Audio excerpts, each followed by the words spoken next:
Lucas capítulo 23. Yo voy a leer por lo menos 2 versículos o 3. Y dice el 20 en adelante. Les habló otra vez Pilato queriendo soltar a Jesús. Pero ellos volvieron a dar voces diciendo: crucifícale, crucifícale. Él les dijo por tercera vez: pues qué mal ha hecho éste, ningún delito digno de muerte ha hallado en él. Le castigaré pues y le soltaré. Mas ellos instaban a grandes voces pidiendo que fuese crucificado, y las voces de ellos y de los principales sacerdotes prevalecieron. Entonces Pilato sentenció a que se hiciese lo que ellos pedían. Padre bueno, esta mañana yo soy un hombre que vengo a predicar.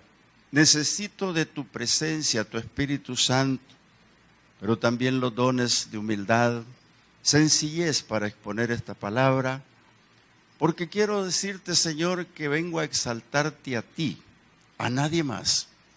Y quiero decirte, Señor, que lo que yo escribí es mi mano, pero conviértelo en un mensaje para el pueblo, que no lo olvide, que lo lleve en su mente y en su corazón por siempre. Padre, en el nombre de Jesús. Amén. Amén. Lo que acabamos de leer es un evento en el pretorio, vale decir, en la calzada donde estaba Jesús sentenciado, donde hay un juicio, un veredicto que dar, y lo tiene que dar el gobierno, Poncio Pilato. Los fariseos y los escribas y todos los que estaban ahí que lo acusaban, acudieron a la máxima autoridad porque no podían hacerlo solos. Y esa autoridad, como lo dijo Pilato, yo tengo la facultad de soltarte o entregarte. Pero Jesús no le dijo nada. ¿Por qué? Porque las leyes terrenales, hermanos, son gobiernos puestos por Dios. Y son gobiernos que en el ente mismo, allá dentro del gobierno, hay uno máximo. Para el caso de este país, por ejemplo, un presidente. Para el caso de la Corte Suprema, un superior. Y en la Asamblea, etcétera, etcétera, y ahí vamos. Y esos gobiernos toman autoridad sobre muchos asuntos de un pueblo. Pero lo más importante de todo, y lo que vamos a hablar este día, es que el gobierno de Dios está en el cielo. Y Él es el que gobierna los gobiernos terrenales, y Él pone y quita gobiernos. Y el poder de Dios es ilimitado. El de los hombres termina en cierto momento.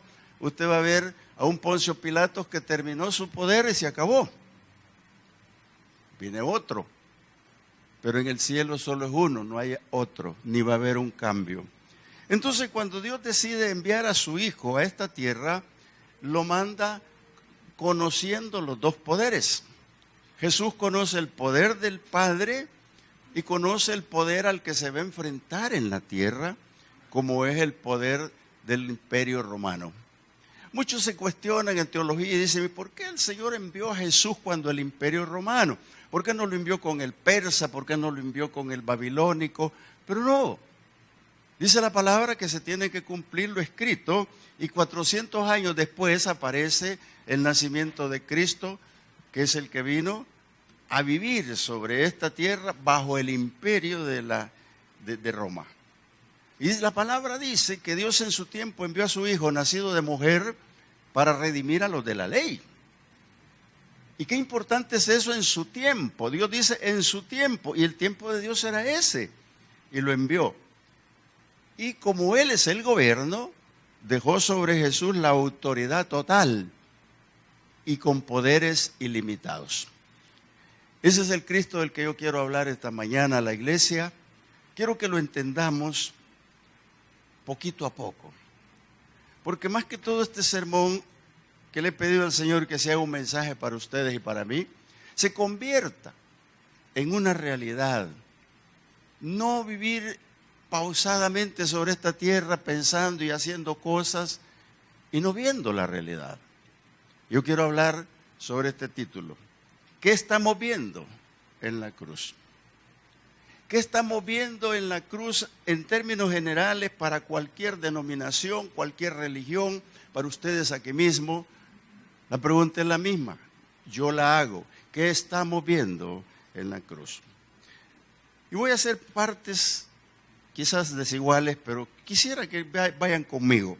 En primer lugar, lo que yo veo es la voluntad de Dios. Cuando yo veo la voluntad de Dios usando a su Hijo para cumplir un objetivo, un propósito sobre esta tierra, me conmueve. Pero para que me conmueva tengo que haber vivido exactamente los acontecimientos. Porque yo no puedo tener a un Cristo crucificado siempre con la corona de espinas, siempre con la sangre y las mismas gotas en el mismo lugar. No puedo eso, no debo hacer eso. Yo no tengo un Cristo de esa magnitud que tienen otros. Yo tengo un Cristo real que vive y reina por los siglos. Y yo recuerdo cuando Jesús vino a esta tierra, venía con ese acometido. Y Dios lo enviaba a eso. Solo recuerdo cuando Abraham le dijo a Dios, dame a tu hijo. A tu hijo. A tu amado. Al que amas más, sí, pero ¿cuál? A Isaac. Y cuando le dijo eso, ese hombre seguramente le rompió el corazón.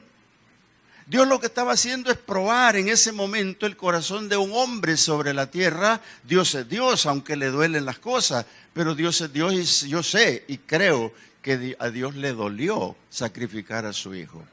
Y yo me pregunto, ¿por qué no mandó un ángel y lo engendró sobre la tierra diferente, verdad? ¿Por qué no? No, su hijo.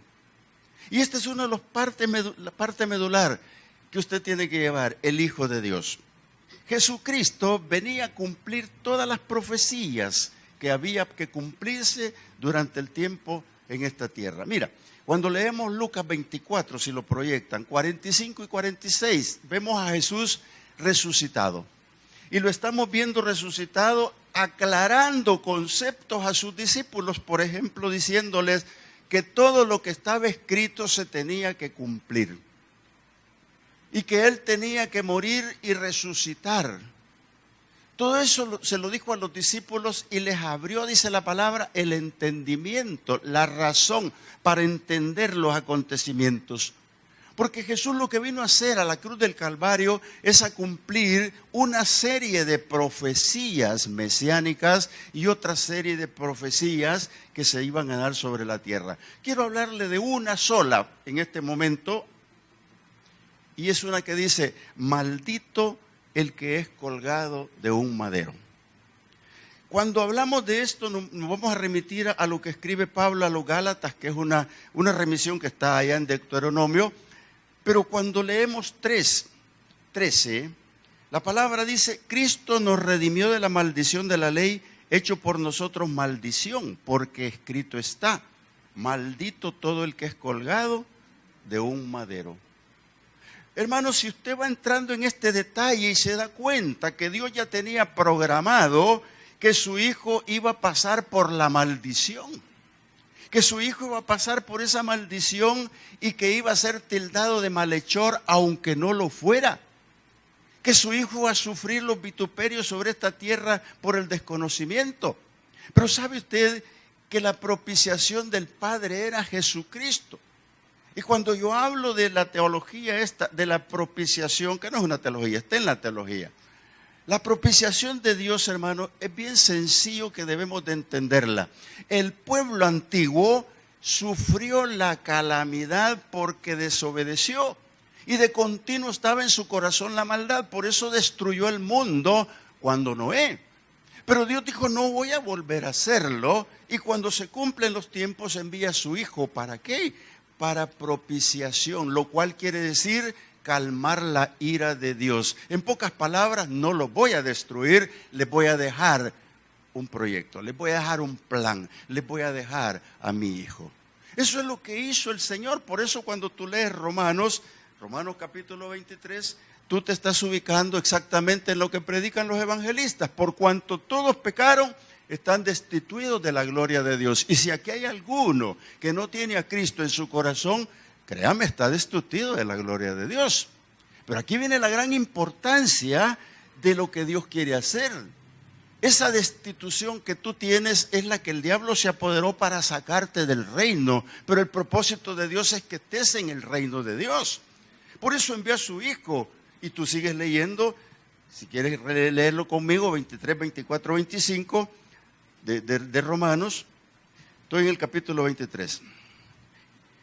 Y dice, siendo justificado gratuitamente por su gracia mediante la redención que es en Cristo Jesús, a quien Dios puso como propiciación por medio de la fe en su sangre, para manifestar su justicia a causa de haber pasado por alto en su paciencia los pecados pasados. Hermano, esta palabra es para que tú te la lleves.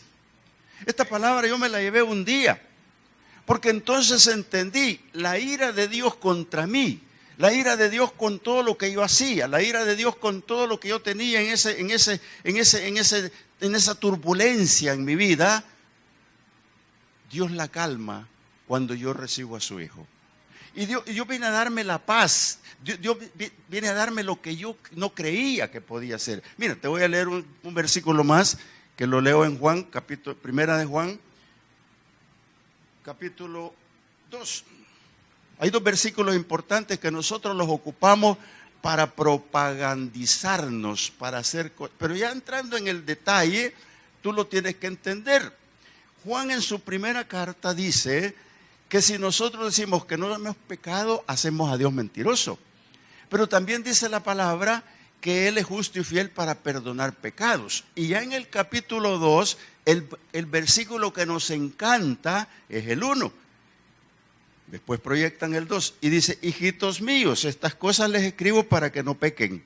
Y si alguno hubiere pecado, abogado tenemos para con el Padre y a Jesucristo el justo. Y Él es la propiciación por nuestros pecados, y no solamente por los nuestros, sino también por los de todo el mundo. Hermanos, este versículo agrégueselo al 1, ¿por qué razón? Porque es importantísimo que lo comprenda, que usted al venir a los pies de Cristo calmó la ira de Dios para su juicio, el suyo, no el mío, el suyo. Ahora el de todo el mundo también, pero yo estoy tratando personal conmigo, porque yo soy testigo de mí mismo, de lo que Dios ha hecho en mi vida, de lo cómo Dios me trató en el camino, qué es lo que ha hecho conmigo y qué es lo que va a hacer conmigo. Yo estoy tan convencido que sea lo que sea, no me importa, porque yo quiero llegar, tal vez llegue al estilo de Pablo que decía, no vivo yo, mas Cristo vive en mí. ¿Por qué importancia tiene, hermano, entender esto? Y te voy a poner un ejemplo, y no te alarmes por esto, pero cuando Cristo llega a la cruz, ¿por qué lo crucificaron entre dos ladrones?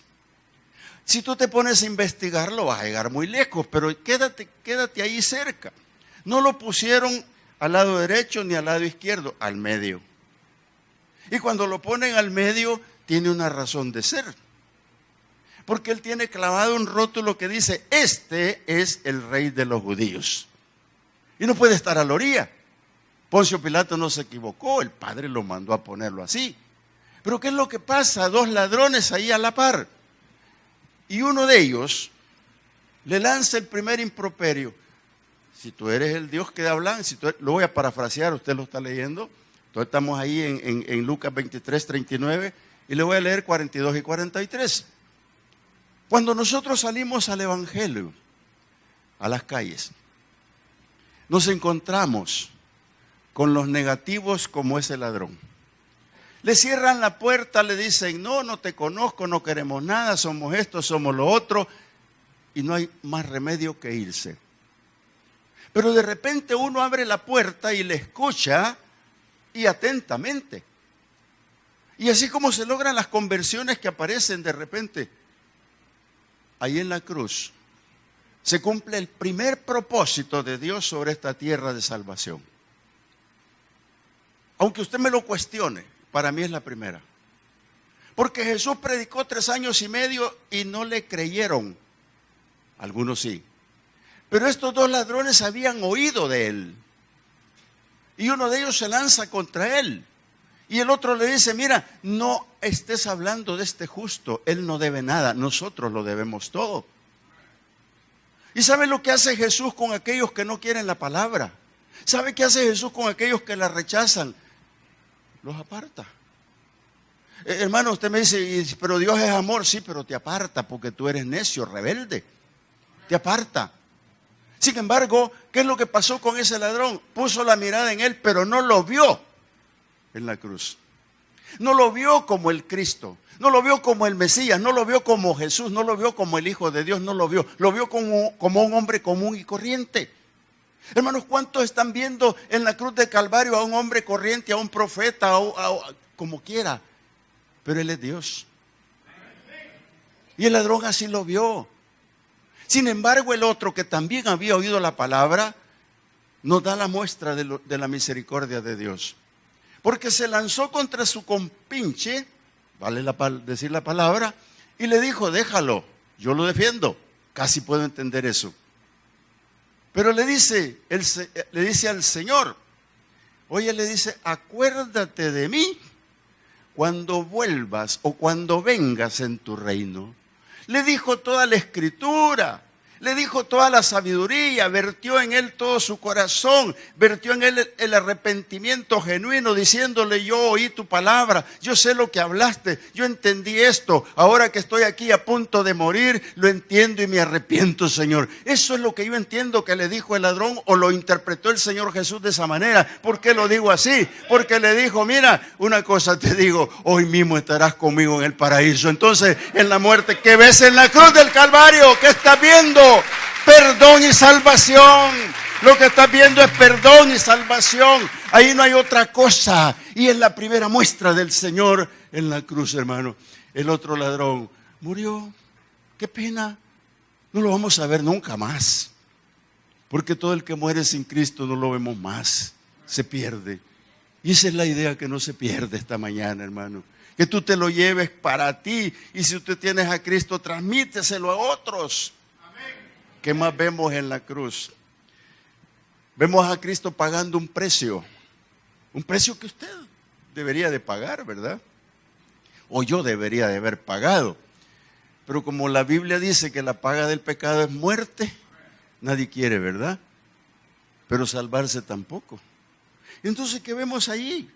Vemos a un Jesús pagando el precio con un sufrimiento. Voy a llevarte hasta Mateo 27. Y quiero leer por lo menos unos cuantos versículos de lo que le ocurrió al Señor, entre tantas cosas. Dice el 27, entonces los soldados del gobernador llevaron a Jesús al pretorio y reunieron alrededor de él a toda la compañía, tantos para uno, ¿verdad? Y desnudándole, eso es la primera humillación, desnudándole, le echaron encima un manto de escarlata. No era su manto el que se pelearon después, no, era un manto sucio, feo, de otro color casi. Y pusieron sobre su cabeza una corona tejida de espinas y una caña en su mano derecha. E hincando la rodilla delante de él, escarnecían diciendo, salve rey de los judíos. Burla, eso era burla. Hermanos, hoy en día no se permite la burla, hoy le llaman, ¿cómo? Bullying le llaman. Y el que le hacen un bullying anda llorando. A Jesús lo desvistieron, le pusieron una corona. Él soportó todo eso. Y mira lo que sigue y dice, y escupiéndole, tomaban la caña y le golpeaban en la cabeza. La caña es como el báculo, ¿verdad? El báculo de un rey. El rey siempre tiene una cosita que se llama báculo. Y eso le decían, este es tu cetro, este es tu cetro. Y se burlaban de él. Y ese que le escupió la cara es el que más perdón merece. ¿Saben por qué? Por ignorante, hermano. Porque esta mañana yo he venido aquí a hablarte de esto para que tú no estés en ignorancia. Y tú que estás en la televisión, no ignores que aquel que vituperaron, aquel que escupieron, aquel que desvistieron, aquel que coronaron con espinas, se llama Jesús y es el Redentor del mundo. Tienes que entenderlo, llevarlo contigo en tu corazón, no en tu mente, no viniendo a Navidad a celebrar el Santo Niño que nace, no viniendo en Semana Santa a enterrarlo y a revivirlo de nuevo. No, el Cristo nuestro tiene poder y vive y reina por los siglos de los siglos. Es el Cristo que adoramos y bendecimos por el poder del Espíritu Santo, amado hermano. Eso es lo que estoy predicando. Esos golpes era el precio para morir por nosotros. Era el precio de los vituperios y por eso Él mereció. Y voy a adelantarme un poquito a Hebreos 9. ¿Por qué el Señor soportaba todo eso? Porque Él sabía que iba a ir a pagar con un precio. Y es lo que te quiero decir, el precio en la cruz. ¿Qué vemos en la cruz? El precio a pagar, la sangre preciosa, hermano. Mira, nosotros cuando nos herimos, pareciera como que se nos vino el mundo encima o que ya nos vamos a morir. Y la herida no para de sangrar, vamos buscando al médico. ¿Quién me tanca esta herida? Jesús no hizo eso. No había Cruz Roja. No había nada, porque Él sabía que Él venía a cumplir el sacrificio perfecto. Y mira lo que dice Hebreos 9, 23, 26.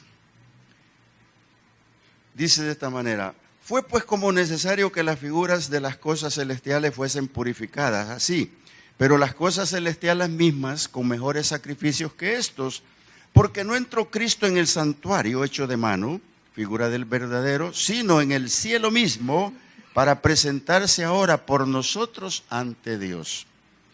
Eso fue ese día. La pregunta que se hacen, ¿y sigue vigente eso? Sí. Y no para ofrecerse muchas veces como entra el sumo sacerdote en el lugar santísimo cada año con sangre ajena. De otra manera le hubiese sido necesario padecer muchas veces desde el principio del mundo, pero ahora en la consumación de los siglos se presentó una vez para siempre por el sacrificio de sí mismo para quitar de en medio el pecado. Eso es lo que hizo mi Señor. Ese es el precio de las escupidas. Ese es el precio del báculo de una caña. Ese es el precio que lo desvistieron, la humillación. Ese es el precio de los golpes. Ese es el precio que Él pagaba de esas burlas, amado hermano. Eso es lo que estaba pagando allí para morir por nosotros. Y otro precio que paga en la cruz, el abandono. Fíjense que el abandono nos viene a todos. Y digo todos, no los electos, todos. No hay ninguno de nosotros que cuando está en tribulación no se sienta solo. Aunque la mamá le esté sobando y acariciando. Aunque la esposa le esté dando tecitos, cariño y todo, se siente solo. Y en su mente se comienza a grabar cosas perdidas. Cuando yo les leo a ustedes Eclesiastés 7 que dice: buena es la ciencia con herencia para aquellos que ven el sol. Lo que me está diciendo que si yo tengo, ocupo la ciencia. Si no, no. Porque escudo es el dinero a la ciencia. Pero la sabiduría del hombre, ¿quién la va a entender? Porque lo que Dios ha torcido, nadie lo puede enderezar.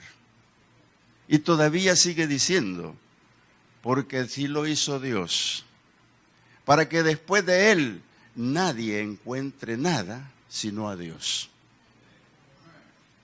Lo dije parafraseado, si gusta lo lea, allá en Eclesiastés 7. Jesús está en la cruz sufriendo los vituperios como hombre. Seguramente está pensando, ¿y mi Padre? ¿Y yo que digo que soy el Hijo de Dios? No, por eso es que la humildad es tan linda. Y Él dijo, aprendan de mí que soy manso y humilde de corazón. Y la humildad te va a permitir soportar incluso el abandono que tú te imaginas. Pero Dios no te abandona jamás. ni te va a abandonar. Es tu mente la que está haciéndote creer que estás abandonado. Aunque estés en la peor crisis de tu vida, que te sentís que te estás muriendo, que te sentís desamparado. ¿Y dónde está Dios? No, hermano, por favor, no peque con eso. Dígale: Padre, yo te glorifico con esto. Yo te doy la gloria y la honra con esto. Dígale eso. Jesús está ahí. Pero llega el momento culminante de la explicación de esto. Y lo vamos a ver ahí en Mateo 15, 34. Marcos, perdón. Ahí en Marcos 15, 34 hay una cita bíblica que llama la atención. Perdón que me separo. ¿Por qué? Porque, bueno, todos los evangelistas lo recogen de esta manera. Pero a mí me llena esta palabra, porque cuando solo se necesita estar solo para pensar en esto. Solo se necesita tener el problema e ir de rodillas solo a lo secreto y hablar con Dios. Y decirle: Señor, no porque a mí, sino a darle la gloria a Dios. Hay años malos o días malos, y hay quienes no se nos acaba los problemas. Pero Jesús está en la cruz. Y yo estoy predicando bajo este título: ¿qué vemos en la cruz? Y ahí yo veo a Jesús soportando el abandono del papá. Marcos 15, 34 dice así: a la hora novena Jesús clamó a gran voz diciendo: Eloi, Eloi, sabactani, que traducido es: Dios mío, ¿por qué me has desamparado? Era hombre, 100% hombre. Si los clavos que entraron en su mano le dolió. Si lo único que ya no le dolió fue la lanza que le pusieron en un costado porque estaba muerto. Pero le dolió meter los clavos en los pies. Le dolió. Pero eso no fue tanto como el dolor, el momento justo, que es de segundos, creo yo, según las teologías que he visto. Dicen que son segundos en los que cuando él gritó: Eloi, Eloi, sabactani, Padre, ¿por qué me has desamparado? Y es un salmo mesiánico, es otra de las profecías 29 de la cruz que se está cumpliendo. Pero ¿qué es lo que dijo él? Lo dijo como hombre, pero lo dijo en un son lastimero. ¿Sabe por qué? Por usted y por mí, porque en ese momento el pecado del mundo está cayendo y se cumple la profecía de Zacarías que dice: en un día quitaré el pecado del mundo. Y cuando el pecado es absorbido por aquel cuerpo que está en la cruz, en ese momento se rompe el velo. En ese momento queda usted libre de pecado, siempre y cuando el ladrón, como el ladrón bueno, se venga a arrepentir, hermano. No importa lo que usted haya sido en la vida, pero tiene que entender esto: él se sintió abandonado, pero es porque no quería estar cargando solo el pecado. Pero ¿sabe qué? Cuando estamos en el pecado, estamos sin Dios, estamos separados. Y Él se separó para llevar tu pecado y el mío, para que ahora tú puedas decir que tienes abogado en el cielo, para poder decir que ahora que Él es la propiciación de Dios para tu vida. Ese es lo lindo que vemos en la cruz. Pues yo veo esto: expiró. Alguien dice: bueno, qué muerte más triste. No. Es que usted no la vivió. No, pero no. Él sufrió y expiró con gozo. Porque ¿sabe qué? Expirar con gozo, porque dijo: consumado es. Dijo: Padre, cumplí. Aquí va. Aquí se cumple Isaías 53, 7. Y 4, del 5 al 7, me llevo el pecado de esta humanidad, me llevo el pecado de este mundo, Señor. Y eso es lo que tenemos con Cristo. Por eso yo te digo esta mañana: si tú no has entendido esto y no tienes a Cristo en tu corazón, piénsalo 2 veces, te puedes morir mañana. Uy, perdón lo que dije, pasado mañana mejor. Hermano, si es la verdad. Es que esta es la realidad. Yo no puedo hablar de otra cosa. ¿Qué más veo en la cruz? Una expiación perfecta. ¿Por qué digo una expiación perfecta? Porque Dios dictó en el camino a la tierra prometida la expiación por animales. Usted recuerda que los animales eran los que sacrificaban. Pobrecitos, cómo lloraban quizás los animales cuando los sacrificaban. porque los degollaban y la sangre iban a hacer el ritual. Y la gente creía que con eso tenía cubierto el pecado. Y lo cubría el pecado por un tiempito, meses o año. Al año tenían que hacerlo de nuevo. Mire qué interesante se vuelve, porque sacrificaban con sangre ajena. Oiga, ¿qué tal si fuera? Perdón, lo que voy a decir es una locura, pero la voy a decir porque estoy loco. Si a usted le hubiesen dicho, mira, si has pecado, mata a una gallina india, dególlala y con la sangre riégala por ahí y te la almuerzas.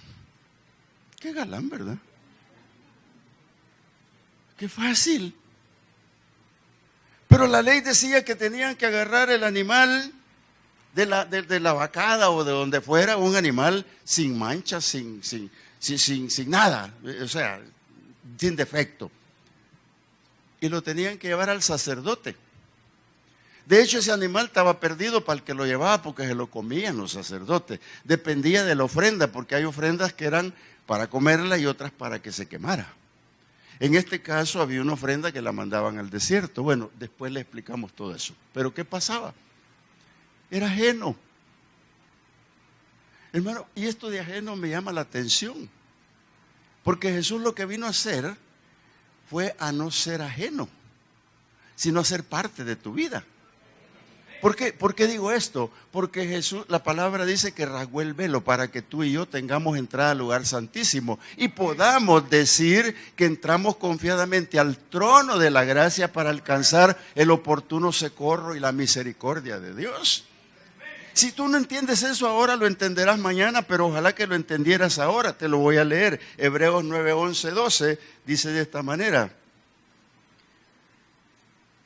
En Hebreos tenemos nosotros muchas cosas lindas que son parte de lo que Cristo hizo. Dice el 11, pero estando ya presente Cristo, sumo sacerdote de los bienes venideros, por el más amplio y más perfecto tabernáculo no hecho de manos, es decir, no de esta creación, y no por sangre de machos cabríos ni de becerros, sino por su propia sangre, entró una vez para siempre en el lugar santísimo, habiendo ofrecido eterna redención. Y usted siga leyendo en su casa, porque si la sangre de los toros, de los machos y bla, bla, bla, no sirven, más cuanto más la sangre de Cristo, el cual mediante el Espíritu eterno se ofreció a sí mismo sin mancha a Dios, Él limpiará vuestras conciencias de obras muertas para que sirváis al Dios vivo. Iglesia, esto es lo que Dios quiere decirnos esta mañana. El perfecto tabernáculo es Cristo. ¿Pero qué está viendo la iglesia? La iglesia, hermanos, dos cositas te voy a decir para ir acortando el tiempo. Debe de ver en la cruz el poder y el amor de Dios. Tiene que ver el amor de Dios y el poder de Dios, como usted quiera, ¿cuál primero? Yo pondría el amor primero. ¿Por qué?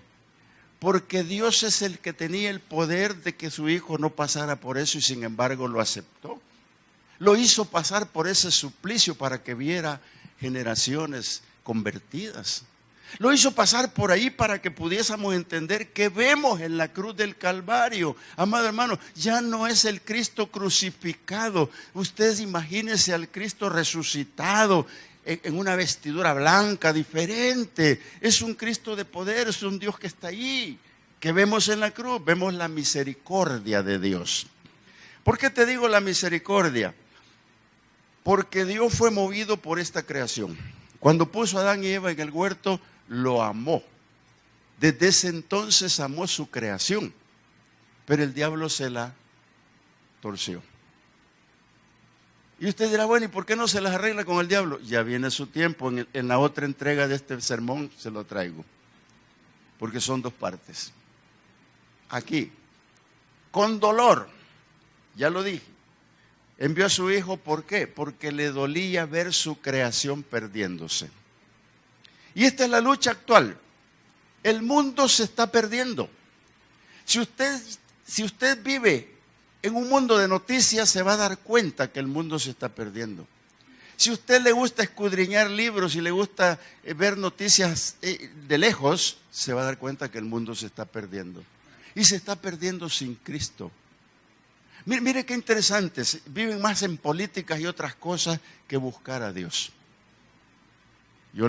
En otra entrega se lo daré un testimonio. Estuve con un médico, que yo cuando voy a los médicos lo primero es que los miro y les miro sus escritorios para ver si los evangelizo o no.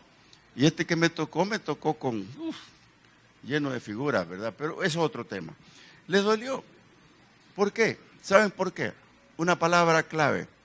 Porque el amor de Dios es eterno. Y si usted lee el Salmo 103, 17, se va a dar cuenta que dice que el amor de Dios es desde la eternidad hasta la eternidad. Lo está leyendo, mas la misericordia de Jehová es desde la eternidad hasta la eternidad sobre los que le temen y su justicia sobre los hijos de los hijos. Si el amor de Dios está allí en la cruz, es misericordia. Porque ahí en esa cruz derramó misericordia, ya lo expliqué con los 2 ladrones. ¿Por qué? Porque Jesús cuando está en la cruz con sus dolores, esa palabra que lanzó, hermanos, no cualquiera la va a lanzar. Cuando Él dijo, Padre, debe haber sido un momento apacible para Él, debe haber sido un momento muy sublime, por cierto, en la que dijo con su dolor y goteando la sangre de sus manos y de sus pies, y dijo, Padre, perdónalos, no saben lo que hacen. Hermano, esa frase encierra misericordia, esa frase encierra amor, porque al decirle perdónalos porque no saben lo que hacen, es que le dice, no me importa que me hayan clavado, no me importa que me escupieran, no me importa que me quitaran mis ropas y me exhiban públicamente desnudo, no me importa nada, Señor, solo perdónalos porque son ignorantes. Amado hermano, la iglesia no puede estar ignorante, por eso te estoy diciendo que ves en la cruz del Calvario. Jesús antes de llegar a la cruz hizo muchas cosas, entre ellas podemos leerlo en Hebreos 5:7 y te lo voy a leer así rapidito, hermano. Mira, Hebreos 5:7 dice, los evangelios lo recogen en el monte Getsemaní, pero en Hebreos se recoge de otra manera. Dice así, y Cristo en los días de su carne, o sea, como hombre, ofreció ruegos y súplicas con gran clamor y lágrimas al que lo podía librar de la muerte. ¿A quién le estaba hablando? ¿A quién le estaba hablando en lo secreto? Papá, tú eres mi padre, soy hombre, estoy sufriendo, no aguanto. Algo otros predicadores dicen, y yo lo voy a repetir, dice, amaba tanto su ministerio que quería un añito más de trabajo. No, hermano, no es cierto. Los designios de Dios ya están hechos. Él ya sabe cuándo yo me voy a morir, Él ya sabe cuándo me voy a caer, Él ya sabe hasta cuándo una hoja se cae de un palo. Y llega Jesús y le dice a él, al papá, con lágrimas, aquí dice que con lágrimas, ruegos, súplicas al que podía hacerlo, pero fue oído a causa de su temor reverente. Y aunque era hijo, por lo que padeció, aprendió la obediencia.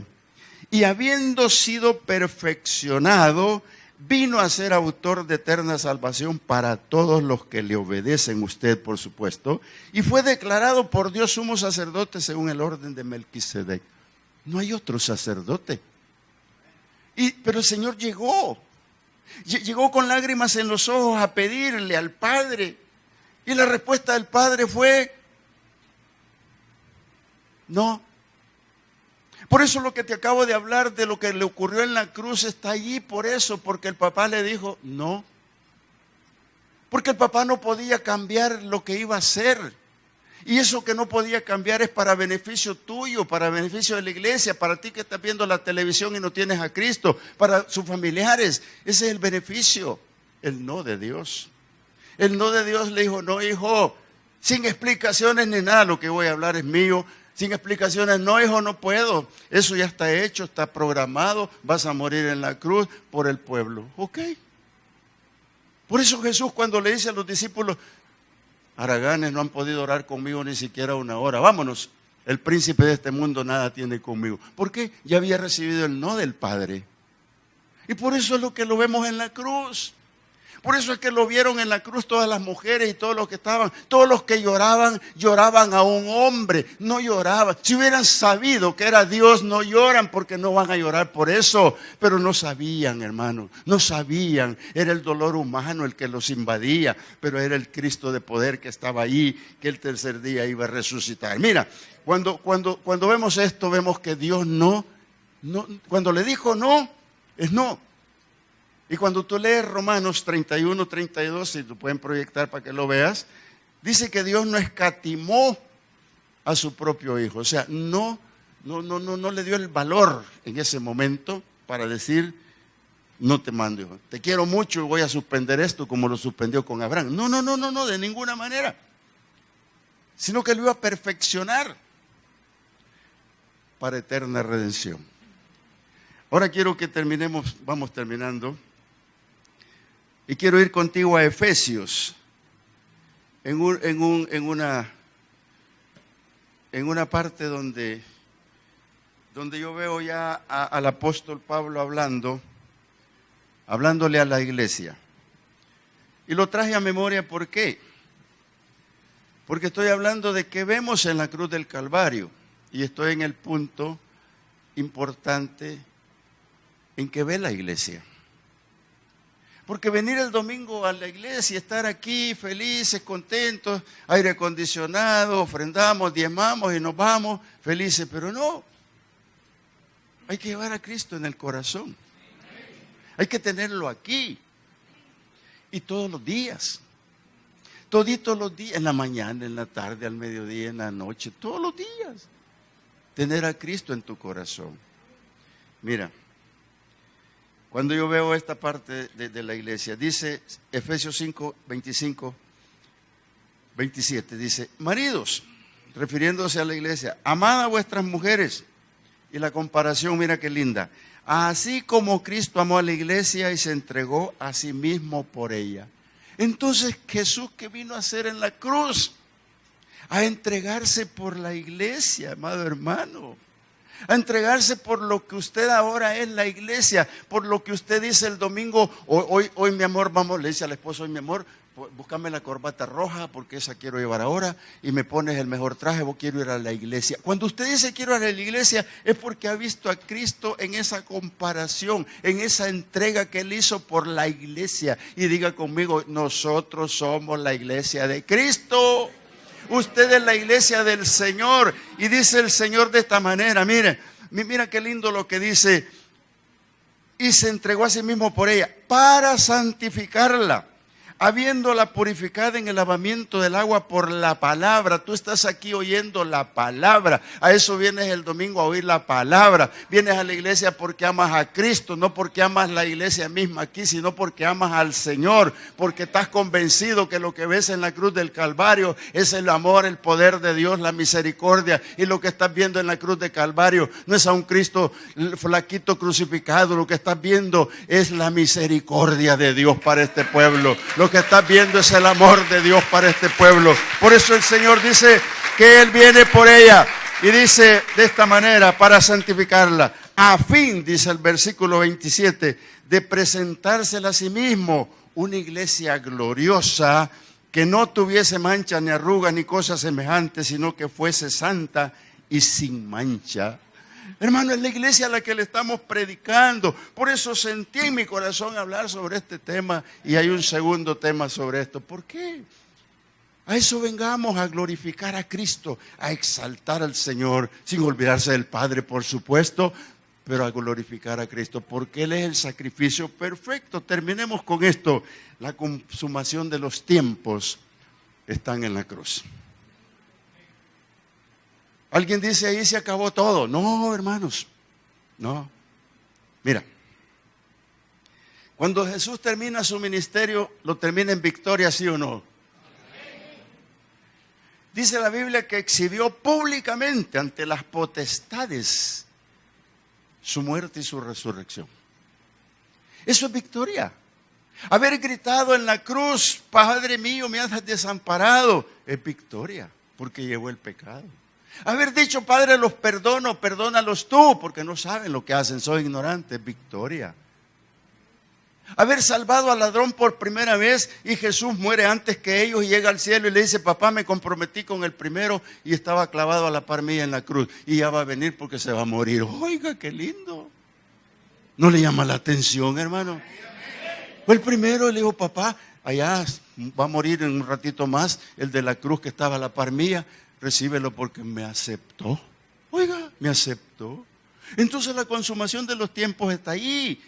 En la cruz del Calvario se cumplen profecías, vino a completar la obra, a terminar. ¿Para qué? Para que lo veamos como el autor de la fe, como el nuestro Redentor, hermano. ¿Qué ves en la cruz del Calvario? A tu Redentor. ¿Qué ves en la cruz del Calvario? Al que te ha salvado la vida. ¿Qué ves en la cruz del Calvario? Al que te va a llevar cuando venga y se presente a la iglesia a sí mismo. Y no solo eso, cuando el Señor está por finalizar su obra sobre la tierra, de seguro miró al cielo y le dijo, no dice Padre, pero dice: consumado es. Y la palabra dice, claro, bien claro, y entregó su espíritu. Consumado es, y se fue la vida. La vida que habitó sobre los hombres, la luz que estaba sobre los hombres se fue. Consumado es terminé la obra, Señor, me voy. ¡Bum! Se fue. Pero viene. Porque cuando dijo consumado es, dijo Él: yo volveré. Y dice que Él vuelve. ¿Y sabes para qué vuelve? Para llevar la iglesia a victoria, para llevarlos a los que ven realmente la cruz del Calvario, para llevarlos, ¿sabe? Los va a llevar a las bodas del Cordero y los va a traer de regreso a reinar 1000 años. Y después de los 1000 años les va a presentar al Padre y usted va a conocer la eternidad. Padre bueno, gracias, Señor. Muchas gracias. Oh, bendito Dios, gracias, Señor, porque tú vas a volver. Pero no queremos estarte viendo en esa cruz, queremos cambiar nuestra posición, entender que hay misericordia, amor. Es lo que veo a mi Redentor, la salvación. Porque el día que tú vuelvas por tu iglesia victoriosa, comerás con ella. Volverás a la tierra a reinar 1000 años. Y luego consumarás los tiempos de los tiempos. Cuando nos presentes al Padre y la eternidad. Oh, Randarabashi. Gloria a Cristo, gloria. Dele gloria a Cristo. Exalte su nombre, dígale gloria. Y si esta mañana hay alguien aquí que no tiene a Cristo, dé un paso al frente y véngase al altar. Si quiere recibir al Señor, véngase al altar, no tenga miedo. Yo no sé cuál sea el último día de nuestras vidas, pero si usted quiere recibir al Señor, si no quiere venir, levante su mano, quiero orar por usted. Si estuviera aquí, ahí en la televisión debe haber alguien que ha tocado su corazón, que ves en la cruz del Calvario. Posiblemente tú recibiste al Señor un día, pero no estabas tan convencido. Vente, vente y dile: Señor, yo quiero ver ahora lo que he oído. Oh Padre bueno, gracias, Señor. Alguien acompaña al varón aquí. Venga, venga. Siga orando, toque su corazón, venga. Oh Padre bueno, gracias, Señor. Eres bello, mi Dios amado. Aleluya, aleluya. ¿Alguien quiere reconciliar con el Señor? Venga al altar. Venga al altar. Ese que algún día estuvo diciendo: Señor, verdaderamente la cruz no la había visto bien, ahora la he visto.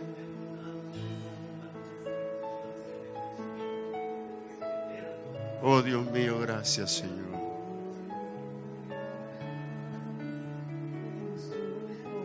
Diga conmigo, así como el que está en el altar va a decirlo. Si usted está allí, Diga conmigo, Señor Jesús.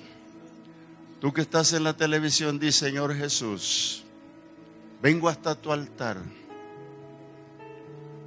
para integrarme a tu redil, Señor. Solo inscribe mi nombre en el libro de la vida, porque quiero estar ahí, Señor. Porque esta mañana yo te recibo como el Salvador de mi vida. Para que cuando tú vengas, oh Dios,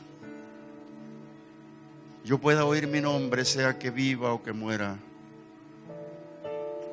Gracias, Jesús, por salvarme ahora. Gracias por darme la oportunidad, como se la diste a aquel hombre en la cruz. Gracias, Padre, por enviar a tu Hijo. Padre, gracias por mi hermano que está en el altar, Señor. Por los que han repetido la oración allá en la televisión o acá mismo en la iglesia. Señor, gracias por ellos. Tómales en cuenta su decisión. Tómales en cuenta, Señor, el valor y la apreciación que han tenido esta mañana en esa actitud de amor tuya, Señor. Gracias. En el nombre de Jesús.